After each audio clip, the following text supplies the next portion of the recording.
Hi guys, it's COCO NOIR. How's everyone doing? Good, I hope. Let's talk about COCO NOIR by Chanel. When this fragrance was released in 2012, around the time of its release, a lot of people asked me, are you going to review it? What do you think?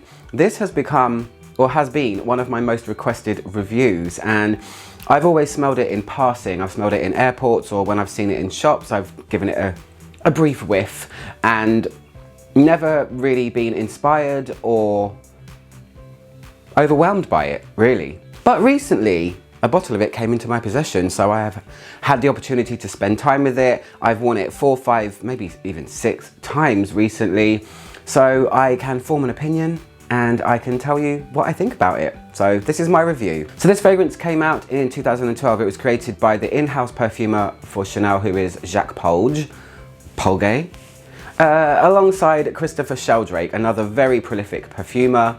And it's called COCO NOIR, as you know already. I'm sure everyone knows about this perfume already, but I want to say first off, before I go into the details, that this perfume for me should be called Coco Mademoiselle Noir and not COCO NOIR, because it doesn't resemble anything to do with Coco, which is the legendary spicy perfume from Chanel, but it does resemble a bit more of a close DNA with Mademoiselle. So if you don't know what Mademoiselle is, you probably should, because it's everywhere, really.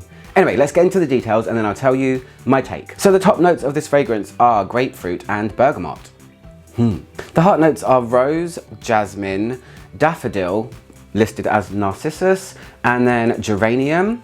And the base notes are tonka, patchouli, sandalwood, vanilla, and incense. Note lists with Chanel can always be a little bit confusing.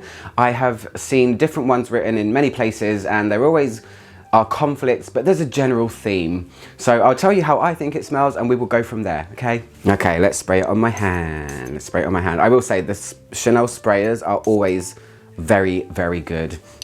So let's talk about Chanel COCO NOIR. Essentially, this perfume is all about patchouli. This is where we are with this one.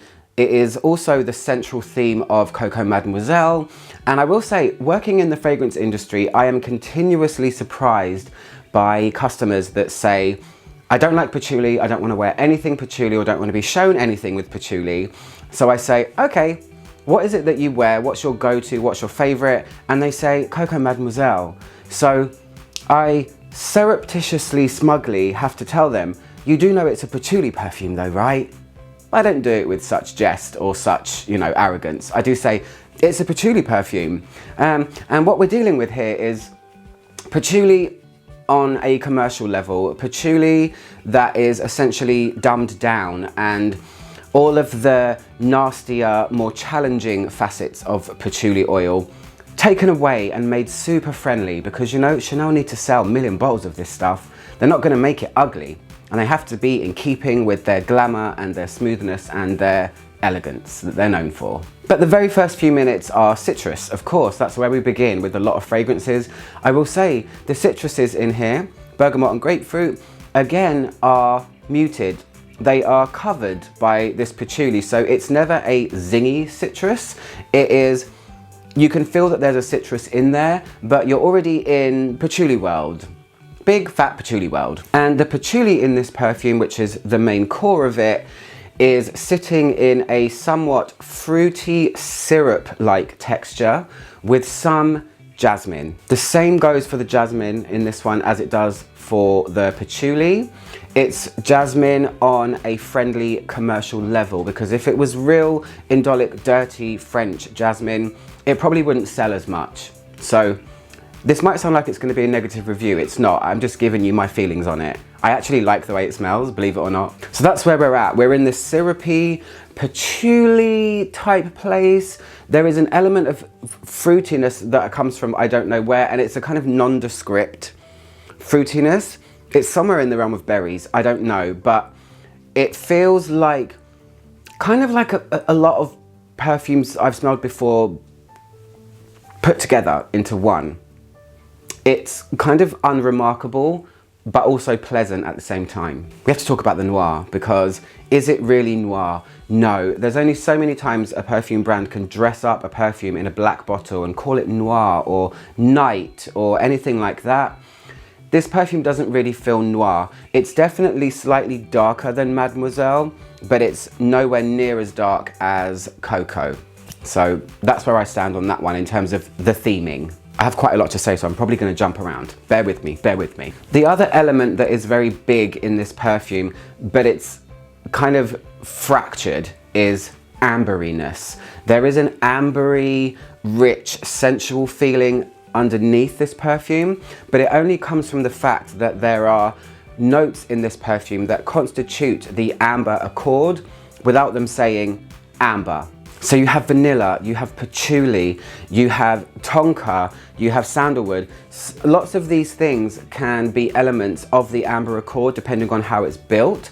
The only thing that's missing is the resin. So it's a fractured amber accord that might not have been intentional, but it does have that ambery warmth missing the resinous part. It has the patchouli and it has the vanilla. When combined together, almost make the amber accord. There's one guy that's missing though, he's sitting over there. They should have just made it ambery. I mean, I don't know why they didn't. But it does have a semi-ambery feeling is what I'm trying to say. Something I do really like is the level of sweetness with this one. Yes, it's got vanilla. Yes, it's got tonka.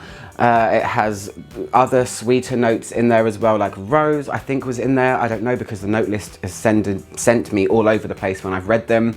But the level of sweetness for me is perfect. It's not a cloying sweetness by any means. It does feel elegant, but it also feels familiar. And when it comes to Chanel, sometimes they really knock it out of the park, and sometimes they create something where I feel like it's just a churn out. It's let's take the name of Coco that lots of people are familiar with and maybe just try and put a spin on it and dress it up in a different color and make it seem like it's mysterious, when really we're dealing with a fruity, syrupy patchouli with some jasmine and amberiness going on. Let's talk about the longevity. Sucks!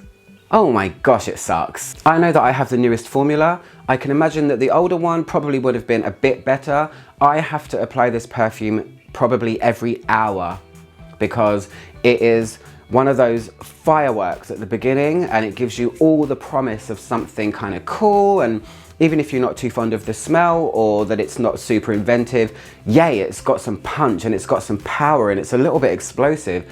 And then the noise that comes to mind is, it's like a deflating balloon. It kind of vanishes where I have to spray it on myself to kind of build it up, and you shouldn't have to do that when you're paying Chanel prices.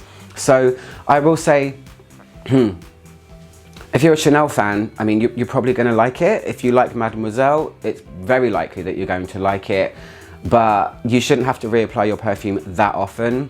So that's a shame, but what can we do?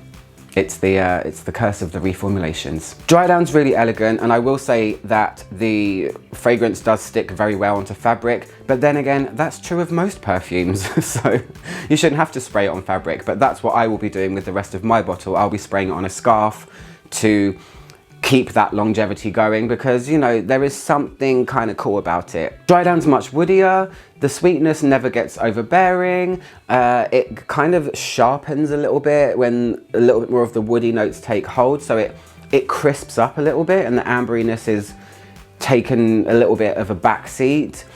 But overall, I've said what I've said. I can only say so much. To surmise, very friendly patchouli. Very acceptable and wearable patchouli with hint of a friendly jasmine and a semi-ambery feeling with a drop of syrup.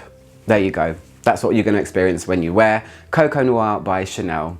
Anyway guys, I hope you liked this video. I'm ALCHEMY, trying to make the world smell better, one video at a time. I'll see you guys soon. Goodbye.